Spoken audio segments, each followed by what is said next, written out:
Welcome to the Anxiety Slayer series. Our mission is to assist you with creating more peace and tranquility in your life through anxiety release exercises and supportive tools created to slay your anxiety.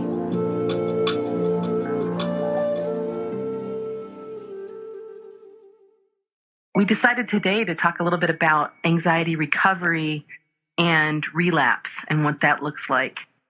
The importance of sharing with our audience that setbacks can happen on the pathway to recovery from anxiety. And it's always a bit frustrating when you feel like you take one step forward and two steps back, or two steps forward and one step back. So I guess what I'd like to ask you today is, what causes someone to experience a relapse? When anxiety started getting diagnosed and dealt with as an illness, in a sense, it changes our expectation of recovery. So on the one hand, it's really good that people who are suffering from anxiety are getting acknowledged and getting support that there's something very definite going on. But anxiety is a slippery little illness, and it's not like when you get a cold or a flu and you think, okay, I'm starting to feel better now, and you expect to continue in a linear fashion to feel better. Anxiety is much more tricky than that. It's much more sensitive than that, and we're much more sensitive than that. So just to say that, relapses and setbacks, whatever you want to call it, it's to be expected. And to more directly answer your question of what causes someone to experience a relapse, it can be practically anything.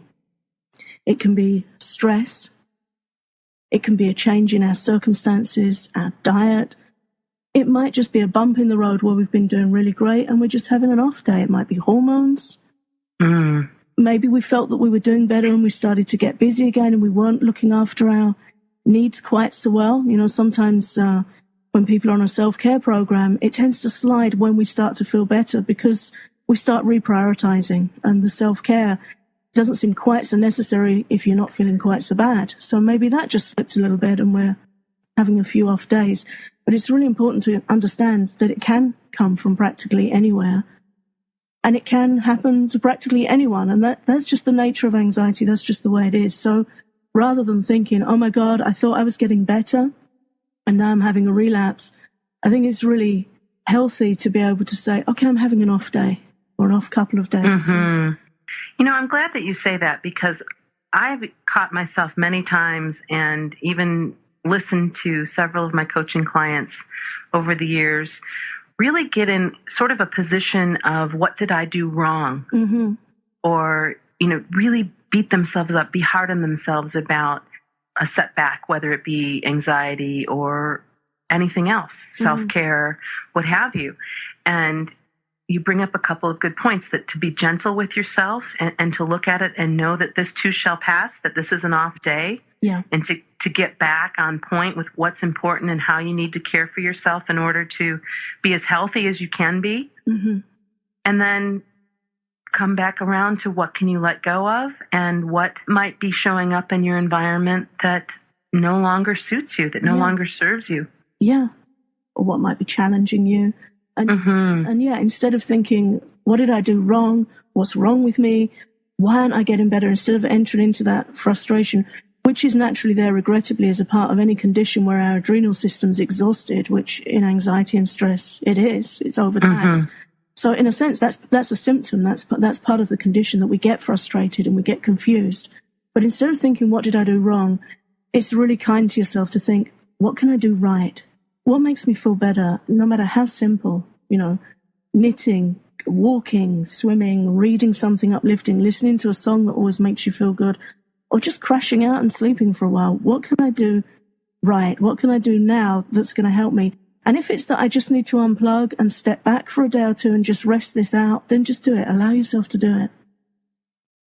Another good point. I had an experience similar to this within the last week or so, where the anxiety was building and I felt like, oh my gosh, I just couldn't get my head screwed on straight. And things were just kind of jumbling around in my brain. And so I was having an issue with getting focused, and I just surrendered. I surrendered at that moment and said, wait a minute. I'm only going to exacerbate the problem if I continue to try and do what I'm doing right now that I'm having such a struggle with. what do I really need?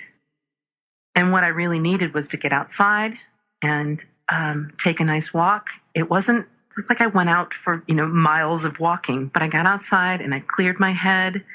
And when I came back, I chose a completely different area to address because I felt like I could continue working, but not trying to problem solve the way that I was. Right. I allowed it to be a more creative project. And it worked. That's really interesting. And I think it's a really valid point, that thing of just throwing your hands up and letting go of the wheel and just knowing that right now I'm not in a situation where I can make any big time decisions and just step back. You remind me of a book I read a few years ago where a lady tells a tale of how she went on a advanced driving course, drive really fast cars, and they put you in skids and all sorts of situations. And during that experience, her car that she was driving went into a huge skid and it was just spinning round and round and round. And the instructor just kept saying, let go of the wheel, take your hands off the wheel. And then he said, the car will correct itself, just trust it. So she took her hands back and the car just gradually slowed down and sorted itself out. And he sat with her and said, when that's happening, when you're spinning out like that, you can't steer out of it. You're just going to flip the car. If you try and steer the other way fast, it's going to flip. So sure, hands off the wheel, just let it sort itself out. There's nothing you can do. And then a few years later, she was driving along on a motorway and a lorry just slammed into the side of her car. She had her kids in the back of the car and her car spun out. Same thing. It just started spinning. And she could see the crash barrier just coming up as the car was spinning round and round in the middle of this packed road. And she just heard his voice say, take your hands off the wheel. And she did it. And the car gradually slowed to a halt alongside the crash barrier. And it was damaged, but she said she knew nowhere near as bad as it would have been if she'd tried to control it. So her sharing of that story was to just tell us all, when you're spinning out, take your hands off the wheel, step back, it's okay. Yeah. You can't do anything right now. You will be able to eventually. Right. In a short time, there's plenty you can do, but right now, just step back. So that certainly speaks to one of the best ways to support yourself when you're having a setback. What else can help? I think the first thing is to really understand kindness, as we've already said, just to reiterate that. Just give yourself a break. Anxiety can come from all kinds of strange places. I know of a doctor who had a nasty cold and he had a very busy day ahead of him. And he took extra cough medicine. I guess being a doctor, he knew what he considered to be a safe dose, but it was more than it said on the label. And 20 minutes later, he was having a full-on panic attack from that medication. So sometimes stuff can tip us off. Sometimes we might go out and have a drink and it's got a little more caffeine in it than we realized. I saw somebody with an energy drink the other day. So I worked out how much caffeine was in this can of drink, and it was the equivalent of like 5 espressos. Now, if my goodness. I know. If I drank 5 espressos, I'd have a panic attack. That's a lot of caffeine. I would be freaking out. Like Absolutely. I would be bungee corded to my chair. Absolutely. We would be freaking out. So we just need to realize that sometimes there's things in our environment or in our diet that may have set us off. Anxiety can come from funny places. I've experienced it after surgery as a reaction to drugs, and it went on for a few weeks.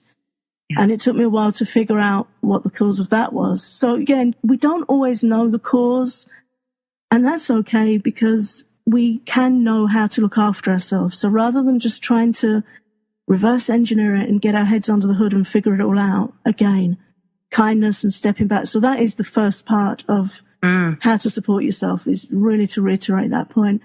Then just invest whatever you can in looking after yourself with good nutrition, foods that are easy to digest. We use about 60% of our energy goes into digesting our food. If you've got a nervous stomach and you're suffering from anxiety, it's going to be even more energy, and your body's going to do a pretty average job of converting your nutrition. So really just try and eat a diet that's very available to your digestive system. It's not always what we eat, it's what our body can do with it. Some people's digestive systems are so taxed that they may be taking supplements, but they may as well be swallowing pebbles. It's what you can take into your body that's available, that's going to help you. As we've shared tips before, if you've got a racing heart, something like a glass of orange juice with some honey and a pinch of nutmeg. That helps calm down palpitations, rapid breathing, lots of vitamin C, and it's very nutritionally available. It's just a liquid, so your body knows what to do with that. Taking warm milk at bedtime, again with a pinch of nutmeg or a little pinch of saffron, both very calming, very soothing to the heart and mind. So just embracing simple ways to support yourself. And a light diet of steamed vegetables, rice, soups, things that don't require much energy. You know, when you feel rough and you just know you can't handle a big meal and your body's just not going to deal with it well, it's the same when you're under a severe attack from anxiety. Your body just is too much. Your body can't handle it. So just put yourself on real baby food, easygoing, gentle nutrition. And the other thing, of course, as we always emphasize, is to get into your breath. Really practice slowing down your exhale and working with some real simple breathing exercises just to help you really calm down. Just getting back in touch with your center and being gentle with yourself and being aware of your nutrition, all of those things. Yeah. Those are simple things to remember that can to bring things back around. Yeah, real back to basics. If there's a song you love or a book you love, then catch up and read it. Get yourself a blanket, get yourself snuggly, and just, take care, rest and take care. And then, of course, we've got over 70 podcasts now available. They're there on iTunes or on our website, where if people just want a bit of encouragement or a few ideas, something to help pick them up, then they're welcome to browse through and listen to one or two of those. It's mind-blowing to think that we already have that many podcasts recorded. I heard you say that, and I thought, well, how great is that? I'm so glad that we're doing this and continuing to share and making this available. Just another drop in the pond to help slay your anxiety. And it's really a good thing that we're doing, Ananga. I'm enjoying this very much. Me too. It's wonderful. Yeah, 78 and counting. And some lovely messages and emails. I just had an email come in today from one of our listeners just saying, you don't know me, but you guys have really helped me through a very tough time, and I want to thank you. So thanks to them for letting us know. It's really encouraging to us too. Yeah, we'll keep it up then. Yeah, absolutely. So let's talk a little bit about what it feels like to be afraid that you might never be free from anxiety, because I know that a lot of our listeners feel that way. And I've felt that way before as well, that, gosh, will this be something that I can be free of at some point? Yeah. When will it be over? The fear of the fear. That's a big deal with anxiety. The fear of the fear. It's huge. And we don't always know when things are going to be over. We don't always know when things are going to feel better. So again, the thing is to just understand that we all have good days and bad days. And I learned personally a lot about this when recovering from chronic illness, because that took me on an incredible journey of roller coasters and pitfalls and setbacks, and just taught me so much. And I remember one time when I was at a real low point, a friend just taking me by the arm when I said, oh my God, I just don't know if I'm ever going to feel normal and have the energy or feel comfortable enough to lead a normal life. And I felt really bad about my contribution as a family member. And I was like, oh God, this is just pathetic. It's a real bad day. And she just grabbed me by the arm and said, sometimes it rains. And the relief, I just grabbed her and hugged her. And it's like, oh my God, that's such a relief, such a great friend to have. And I wrote an article about that, and it's called Sometimes It Rains. It's up there on the Anxiety Slayer website. And for me, that was a huge lesson, because everything you need to know when you're afraid of whether or not you're going to recover from anxiety is in that message. Anxiety is part of life. We may go through years of feeling much better, and isn't that a wonderful thing? But don't think that if you have a rough week or two, it means you're bad or things turned bad. You had a rough week or two. It's a rainy week or two. And all the good work you've done, all the looking after yourself that you've done, and all the good times you had are still there, and there's more waiting for you just around the corner. It's just right now, things are rough. So it's not black or white. Our nervous systems are constantly changing. The environment around us is constantly changing. Things happen. People get sick. Our kids get sick. Our relationships come under stress. We can't control everything. To think that we're going to recover and it's going to be sunny days from there on in, it's not. It's too hard. It's setting the bar too high for ourselves. But what we can do is learn and embrace really good coping techniques. You know, when I was listening to you say what you just said, it made me think about expectations versus invitations. Yeah. And how for most of my life, I've had really high expectations of myself and the people around me, and how oftentimes that doesn't serve me well.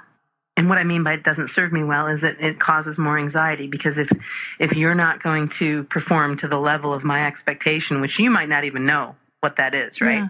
Or if I'm not going to, I'm going to be hard on myself, not gentle with myself. I'm going to push myself further. I'm not going to nurture myself. I'm going to let that inner critic take hold. And yet, if I turn it around and think of it as an invitation, I invite myself to value the small steps that I need to better care for myself. Or I invite my young one to learn how to behave in an appropriate social setting or whatever, instead of expecting her to know. Or I invite myself to be okay with the way things are today, knowing that, like you said, tomorrow will be different, or the next day will be different, but that these expectations sometimes can be really out of whack. Yeah. I like that. That's actually a very powerful reframe to turn expectations into invitations. That's a great point. It reminds me of when I was doing my NLP training. They had a really cheesy old saying, which was, when we assume things, it makes an ass out of you and me. That's how you spell assume. I learned that from the Three Stooges. Oh, God, maybe that's where these guys that charge me thousands of pounds got it from. I can remember. I can close my eyes right now and remember watching the Three Stooges as a young person, and they were writing that on a chalkboard. Oh, really? Yeah, I remember. It's just like that. Close my eyes and I can see it. So that's funny that you bring that up. But it's true. Times do we get ourselves in trouble because of the assumptions that we make. Yeah. And the other thing that I learned was that expectations automatically equal disappointment. If we expect something of somebody else and they don't even know it, and then you tell them, well, now I'm disappointed in you, that's so unfair. Yeah, it really is. It's just not reasonable. And it's also unfair when we do it to ourselves. Well, I expected to be over this. I expected to feel better about this. Mm-hmm. It's not fair. We don't know how we're going to feel always. We don't know. You know, health is a treasure. I can tell you from years of struggling with my health that when you have a day and you feel normal and you've got the energy to get around and do what you need to do, that's a major blessing. Mm-hmm. And we can't expect that we're going to feel like that every day for the rest of our lives, because we're just not. So I think for me, my greatest lesson has been just learning in times of adversity, in times of challenge, what can I do? What can I do to still be productive, to still show up for my family, my friends, to still do some work, help some people? How can I keep it going even when challenged? And I hope it's helped me grow as a person. And it's just really cool to know that if you get a migraine or something shows up, you've got some techniques and some tools where you can get yourself comfortable. And same with anxiety. If anxiety rolls into our lives, that we think, oh, I know you. Okay, here you are, and here's what I'm going to do with you. Right. Again, it brings us back around to valuing the incremental steps that we need to take, and the reminder of how important it is to care for ourselves, that extreme self-care is really what we need in those times of stress and anxiety and overwhelm. Every small step forward, even if it's a little shuffle, it's a shuffle forward. So anything that helps you do that is to be treasured. Mm-hmm. So I think, to summarize, the key when we're facing a relapse is understanding that we just need to step back and recommit to caring for ourselves, and that when we are feeling challenged by these symptoms, these old friends that pop up and are trying to get our attention, that we surrender, we take our hands off the wheel. Yeah. We understand that sometimes it rains. Mm-hmm. We realize that we can take care of some little things for ourselves. Yeah. That will make us feel like, I can do this. Mm-hmm. I can triumph over adversity. Yeah. And then we can start to feel a little bit more empowered and know that we're going to get through this because we do have the tools. We do know what we need to do. And more than anything, we can invite ourselves back to this place of nurturing, of self-care, of, okay, what transpired here? Oh, you know what? I probably pushed myself a little bit too far with A, B, and C. Yeah. I think what I'm going to do now, for now, is I'm going to eliminate some of these areas. I'm going to take a look at, just do this mental inventory, right? Yeah. So we look at our environment, we look at what we have in the cupboard, what we have in the refrigerator, what kind of, we put the monster drink on hold for a while, if not forever. Yeah. And we do this personal inventory. Yeah, definitely. And then you come back to this place and you're like, okay, I'm going to be okay. This is just a bridge. This is just a moment. This does not represent forever. Mm-hmm. Really important. And as you say, that sort of self-awareness and self-confidence that comes from that, where you can sit down at the end of the day, and you should sit down at the end of the day and say, well, didn't I do okay? I learnt this and I learnt to bring that. I remembered to do my breathing, drop my shoulders, take a deep breath, or whatever your methods from the Anxiety Slayer arsenal, whatever tools you're choosing to use, know them well, use them often, and keep them sharp and keep them to hand, keep them with you. And then, whatever comes your way, you've got something to try.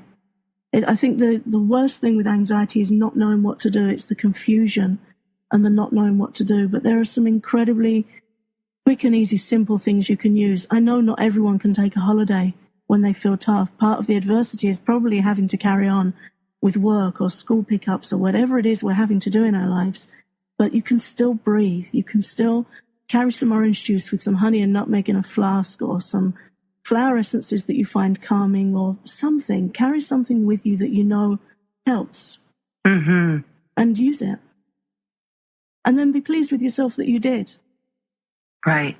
Because that's why we're called Anxiety Slayer. It's that active principle. We're dealing with something. We're actively dealing with something.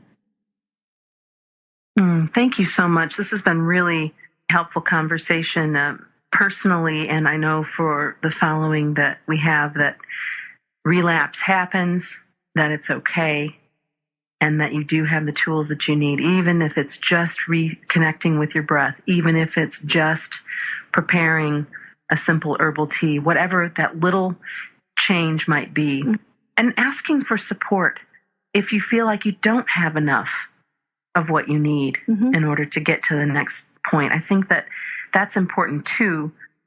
So often we think we can address everything on our own, or that we're being silly, or that, oh, I should know better, or this, that again, when that inner critic pops up, know that you can ask for support. You can look for support. Absolutely.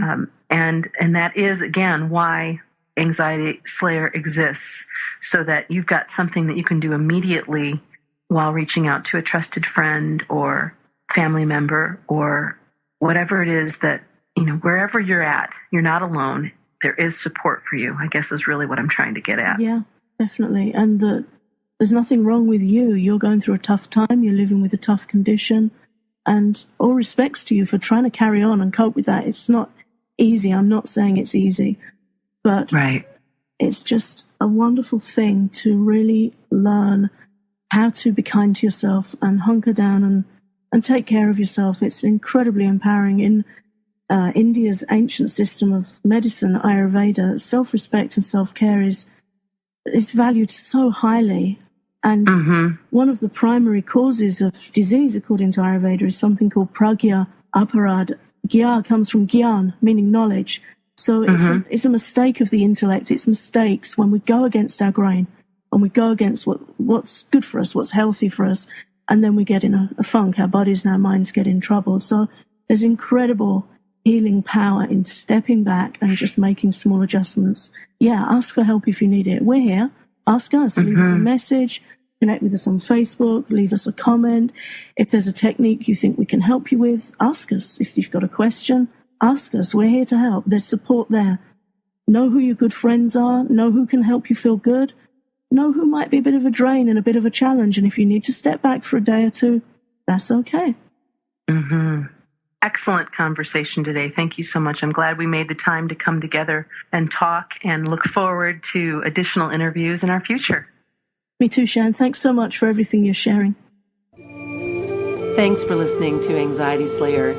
If you're ready to learn how to calm health anxiety, or how to stop fixating on symptoms and sensations in your body, you might want to take a look at our First Responder Series Health Anxiety course. This course is designed to help you calm anxiety and relax your body to support your body's natural healing ability. Save $20 for a limited time at anxietyslayer.com.